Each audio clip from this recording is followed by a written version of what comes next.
שלום לכולם, אנחנו היום בפרשת ויחי. אני יעקב. פרשת ויחי זה הפרשה האחרונה בספר בראשית. אני כבר זקן מאוד, בן 147 שנה.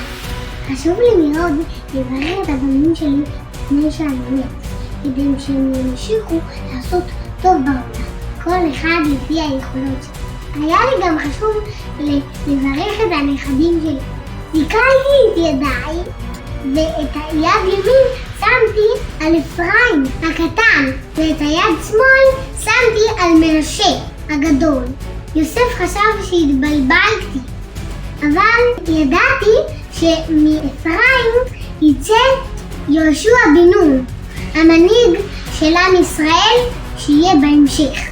הדבר המיוחד היה שמנשה לא קינא באפרים, וזה הסימן היה שיוסף חינך את הבנים שלו, ובמשפחה שלי ברוך השם עברו תיקון גדול.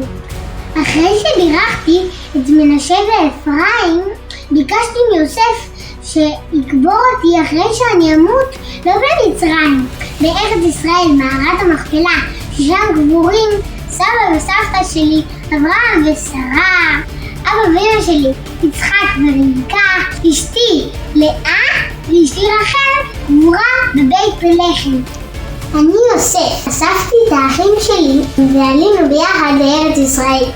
בדרך התאבלנו על אבא ממש הרבה וקברנו אותו במערת המכפלה.